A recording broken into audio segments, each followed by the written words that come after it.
비공비대칭 수술이 생기는 원인 가장 큰 이유는 오늘은 콧구멍 짝짝이 비공비대칭에 대해서 얘기해보는 시간을 갖도록 하겠습니다. 이 비공비대칭은 수술을 하신 분들도 고민이 좀 있을 수 있고, 또는 수술 전에 내가 갖고 있는 이런 비공비대칭이 교정이 될 수 있는 건지에 대해서 상당히 궁금해 하시는 분들도 있을 것으로 생각되는데, 오늘 원인별로 비공비대칭을 좀 나눠보고 그거에 따른 수술 방법을 통해서 교정된 증내 사진들을 좀 보면서 논해보는 시간을 갖도록 하겠습니다. 콧구멍 비대칭은 피부와 연골의 양, 안면의 비대칭 등 여러가지 요소가 영향을 미치기 때문에 수술 전에 원인을 정확하게 분석하고 수술 계획을 세워야만 하겠습니다. 콧구멍은 정면에서도 양쪽이 동일하고, 이 밑에서 봤을 때도 콧구멍이 동일한 게 가장 이상적이겠으나, 우리가 어떤 안면의 축이 좀 틀어져 있거나 이런 경우에는 둘 중에 하나를 선택해야 될 경우가 생길 수 있습니다. 그래서 우리가 일상생활하거나 코의 비대칭을 느끼는 가장 큰 이유는 정면이기 때문에 둘 중에 하나를 선택해야 되는 상황이 된다면, 일단은 정면에서의 콧구멍이 비대칭이 보이지 않도록 하는 것을 최우선으로 잡는 게 더 중요하다고 먼저 말씀드리겠습니다.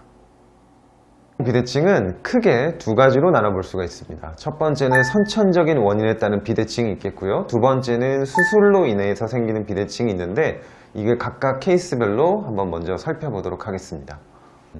선천적인 케이스 첫 번째를 보시면 비주 또는 비중격 연골이 휘어서 생기는 비대칭입니다. 이 케이스 경우는 주변부의 연부 조직의 비대칭이 원인이 아니라 기둥 자체가 휘어져서 발생한 케이스들입니다. 그래서 아래 두 케이스를 보시듯이 기둥이 휘어져 있는 부분을 똑바로 잡아주면 정면과 밑에서 보았을 때 모두 교정이 잘 되는 것을 볼 수 있습니다. 이는 다른 케이스들에 비해서 비교적 교정되기가 쉬우며 비중격 만곡중 교정술이나 비주 비대칭 교정으로 쉽게 교정할 수가 있습니다. 다음 케이스는 선천적으로 양쪽 날개 연골이 위로 피킹되어 있는 용코라고 하죠. 이런 콧구멍 모양을 이루고 있고, 그리고 또 한 가지 콧구멍을 이루고 있는 연부 조직이 비대칭적으로 형성되어 있는 것을 볼 수 있습니다. 이를 위해서 양쪽 비공을 밑에 쪽으로 내려주는 비공 내리기를 통해서 양쪽 연부 조직과 날개 연골을 내려서 교정해서 비대칭이 완화된 것을 관찰할 수 있습니다. 다음으로는 콧볼의 상하 위치 차이 혹은 코끝의 중심에서 콧볼까지 좌우 폭 차이에 따라 발생하는 비대칭입니다. 콧볼의 상하 위치 차이는 콧날개 올리기로, 좌우 차이는 콧볼 축소로 교정을 해볼 수 있으나, 이 경우는 주로 안면 비대칭과 동반하는 경우가 상당히 많으므로 교정하기가 쉽지는 않습니다. 이 환자분은 우측 콧볼이 좌측보다 아래쪽으로 내려와 위치하고 있어 콧볼 위치에 상하 차이가 있고, 이를 교정하기 위해 콧날개 올리기, 즉 오른쪽을 올린 케이스입니다.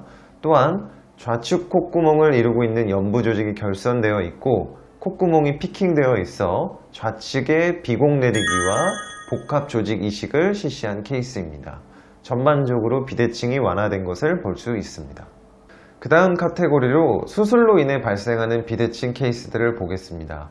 첫 번째 케이스는 실리콘이 비대칭적으로 코를 눌러져 있는 상태이고 연골이 비대칭적으로 묶여서 발생한 케이스인데, 수술할 때 실리콘을 정위치로 교정을 했고 연골을 새로운 기둥에 정확하게 다시 교정을 하였더니 비대칭이 완화된 것을 관찰해 볼 수 있겠습니다. 다음 케이스는 이전 수술로 인해 실리콘도 돌아가 있고, 그 다음에 코끝도 연골이 이렇게 휘어 있고 비중격 만곡증도 있어서 코끝도 휘어져 있는 케이스입니다. 그리고 이제 마지막으로 콧날개 연골 자체도 비대칭적으로 묶여 있어서 이를 교정한 후 비공 비대칭이 정면이나 밑에서 보았을 때 모두 다 잘 교정된 것을 볼 수 있습니다. 마지막 케이스는 이제 끝판왕 케이스인데요. 네 번째 재수술한 케이스고, 여러 번의 수술로 인해서 콧날개 연골과 연부 조직이 손상되었고 선천적으로 콧볼의 연부 조직 양의 비대칭 또한 존재하였으며, 기둥에 콧날개 연골이 비대칭적으로 묶이기까지 한 복합적인 원인의 환자 케이스입니다.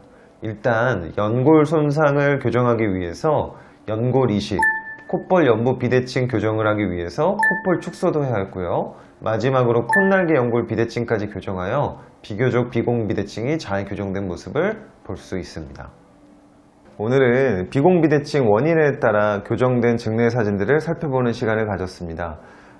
이 비공비대칭으로 수술 후에 고민하시는 분들이 상당히 많이 있는데요.